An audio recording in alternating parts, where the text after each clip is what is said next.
Continuando, nesta segunda parte desse conteúdo, desse assunto, que é o significado da independência do Brasil para os municípios brasileiros. O Brasil é um país continental, o Brasil é um país grande, gigante pela própria natureza, como assim diz nosso hino. Portanto, é muito mais difícil e muito mais complexo administrá-lo por completo. Com essa extensão territorial, com esse volume de população, é muito sensato e muito lógico nós dividi-los em pequenas unidades, unidades autônomas, a exemplo de outros tantos países do mundo. Os municípios precisam caminhar com as próprias pernas. Os municípios precisam ter mais apoio da União e dos Estados. O município precisa aprender a caminhar sozinho.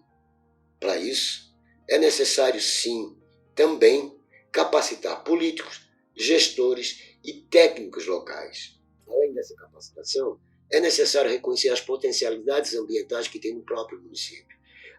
Alguns municípios do Brasil, dos seus mais de 5.700, possuem muitas riquezas minerais, muitas riquezas vegetais, muitas riquezas de todos os tamanhos, de todas as espécies.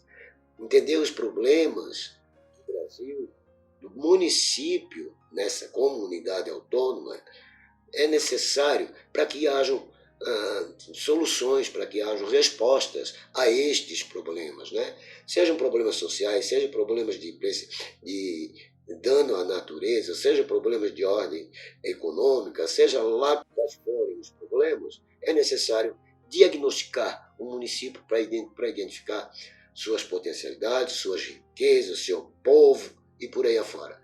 Bom, tem que se trabalhar dentro do município, principalmente com a população local. É isso que diz, mas um conjunto enorme de teorias acadêmicas, teorias científicas, dentre elas a teoria do desenvolvimento sustentável. Também é necessário identificar os riscos. Nós temos riscos, nós temos situações de enchentes, de queimada. Ultimamente estamos vendo uma enxurrada de queimadas. Quando as chuvas começam no fim da primavera, começo do verão, as enchentes começam a alagar diversas cidades. Então, nós precisamos identificar esses riscos dentro do município. Isso não é o Estado que faz, isso não é a União que faz. Quem tem que fazer isso com muito mais propriedade, com muito mais qualidade, é o próprio município. Ou seja, os gestores públicos municipais devem sim diagnosticar, conhecer, levantar todos os problemas, todos os riscos ambientais, sociais, econômicos, etc., do seu próprio município. Outros pontos que são importantes, por exemplo, as obras físicas, elas precisam estar adaptadas para que as crianças possam andar na rua, nas calçadas, para que os idosos possam andar na rua, nas calçadas e por aí afora. A gente vê muita obra onde se fecha toda a calçada, todo o passeio, o pedestre tem que andar no meio da rua porque não existe a calçada está toda ocupada com a obra. A gente percebe também em algumas cidades oficinas com motocicletas estacionadas nas calçadas, com veículos estacionados nas calçadas e por aí afora. Isso tem que ser normatizado pelo município, não pelo deputado estadual que está lá na capital, não pelo deputado federal que está lá no Congresso Nacional, não pelo senador da República que está lá no Senado, e sim pelos vereadores e pelo Executivo Municipal, prefeitos e vice-prefeitos. Bom, como nós temos aquele índice elevado de percepção à corrupção, é necessário acabar com o corrupto, é necessário acabar com os desonestos. Não podemos mais eleger nossos representantes para que eles roubem do Estado, da União, do governo federal, do governo estadual e por aí afora. Nós temos que acabar com essa cultura do corrupto levar vantagem, do desonesto levar vantagem, dos sem ética levarem vantagem. Todos eles, sejam lá quais forem. Existem políticos honestos, sim. Existem vereadores, deputados estaduais, deputados federais, senadores, governadores, vice-governadores, prefeitos, vice-prefeitos, presidentes, como pessoas honestas, existem sim. Só que hoje está muito mais realçado os grupos políticos que fazem e promovem a corrupção. Bom, nós temos que estimular as iniciativas econômicas das próprias pessoas de dentro do município. Para quê? Para que a economia local cresça, para que as pessoas do município não percam parte do seu empoderamento econômico. Nós temos que estimular toda e qualquer iniciativa econômica, empresarial, individual, dentro do próprio município. Mais um detalhe importante na questão da gestão pública municipal é a criação de instrumentos. Os instrumentos, eles estão aí, eles precisam ser elaborados, eles precisam ser configurados, eles precisam ser legalizados para que a gestão pública municipal possa exatamente atuar com a sua competência, com a sua rigidez, com aquilo que a lei permite, com aquilo que as normas e instrumentos ditam como orientação às relações de convivência dentro do próprio município. Portanto, e por isso, é necessário criar instrumentos técnicos, plano de manejo de unidade de conservação, plano de manejo de estações ecológicas, plano diretor físico territorial, código de postura do município, plano de desenvolvimento econômico, como devem atuar as empresas, como devem atuar os setores de infraestrutura, como deve atuar o setor de saúde, o setor de educação, o setor de segurança pública. Esses instrumentos são os mecanismos que dão a segurança necessária aos prefeitos, aos vice-prefeitos, aos secretários municipais, inclusive que respaldam as ações dos vereadores municipais. E outro ponto rico a ser falado aqui e agora é que toda e qualquer gestão precisa levar em conta também as relações entre homens e mulheres. Tanto os homens têm papéis importantes na sociedade humana, quanto as mulheres têm papéis importantes na sociedade humana.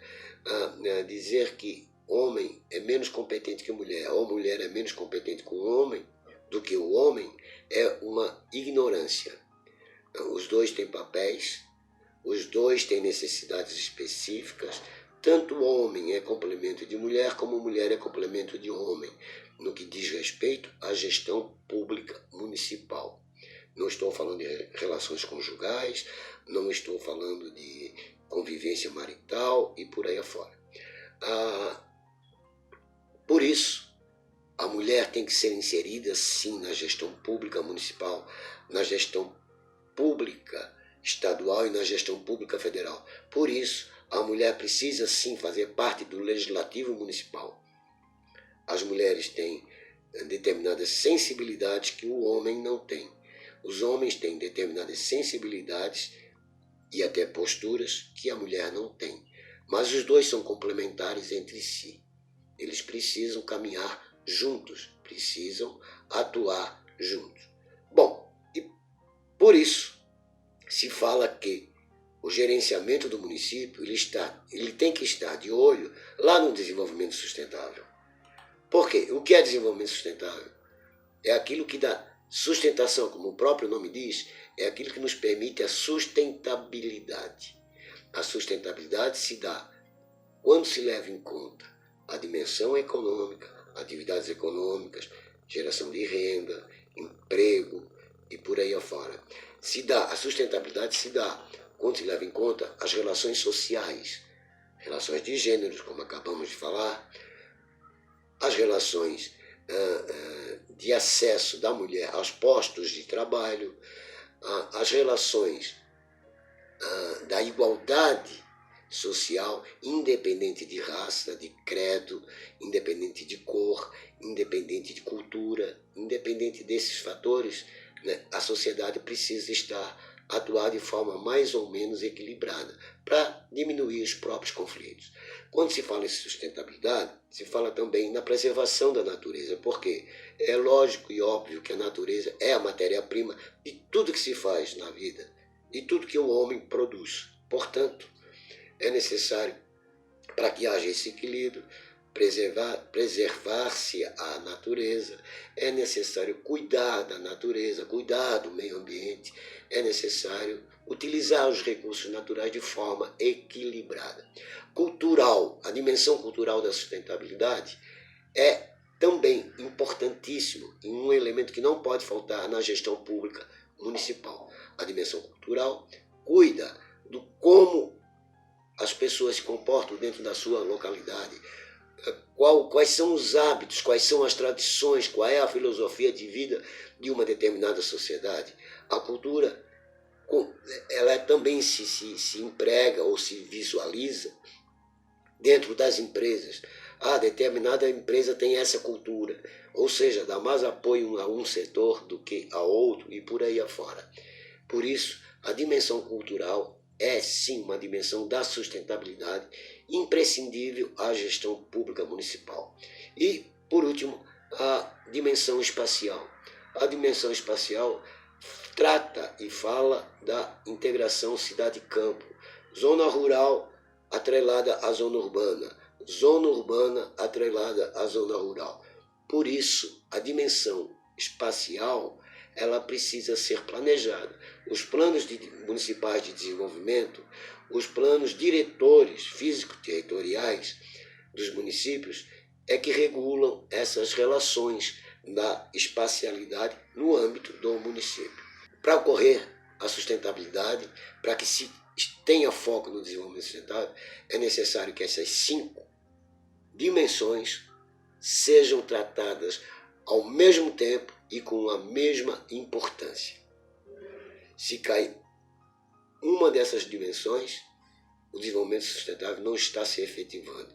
Se cair uma ou mais dimensões destas, o desenvolvimento sustentável está desequilibrado. Não existe desenvolvimento sustentável. Isso precisa ser muito bem assimilado pelos prefeitos. E por último, o ponto que deve ser observado dentro de cada uma dessas dimensões, destas 5 dimensões, dimensão econômica, dimensão social, dimensão ecológica, dimensão cultural e dimensão espacial, tá? Ela apresenta uma necessidade e uma característica e um aspecto da outra dimensão. As questões sociais estão inseridas na dimensão econômica, assim como a dimensão econômica está inserida na dimensão espacial, assim como a dimensão espacial está inserida na dimensão ecológica, assim como a dimensão ecológica está inserida na questão social e por aí afora. Então, por isso, o desenvolvimento sustentável precisa ser olhado com as 5 dimensões tratadas da mesma forma e com a mesma relevância. O Brasil possui abundância em biodiversidade, em mar territorial, extensa costa marinha, um dos maiores manguezais do mundo, possui uma floresta amazônica, possui um rico conhecimento popular através dos índios, através dos ribeirinhos, dos negros e por aí afora. O Brasil é pioneiro na produção de biocombustível. O Brasil tem abundância de água salgada e de água doce e centenas de outros municípios, de outros atributos. Por isso, o foco da União e dos Estados deve ser o município. Por isso que nós estamos aqui enaltecendo, fortalecendo, reivindicando a independência dos municípios, tendo como exemplo a própria independência do Brasil. Os fatos, os eventos, os acontecimentos, as relações sociais, tudo isso acontece primeiro no município. Todas as coisas acontecem no município. É lá no município que pode acontecer, é lá no município que as potencialidades se situam, é lá no município que as riquezas se encontram, é lá no município que as coisas começam. Assim, cidadão brasileiro, senhores governantes, prefeitos, vice-prefeitos, vereadores, senhores candidatos e demais políticos, é sensato manter-se na configuração geoespacial e jurídica vigente dos atuais municípios brasileiros e conduzir todas as preocupações para a efetiva ação de atendimento aos pleitos, aos anseios, às necessidades municipais. Atendam as necessidades dos municípios. A independência do Brasil tem que servir de exemplo para a independência dos municípios. E só com os municípios independentes é que teremos, com certeza, uma sociedade mais equilibrada, uma sociedade sustentável. As coisas acontecem no município. Obrigado.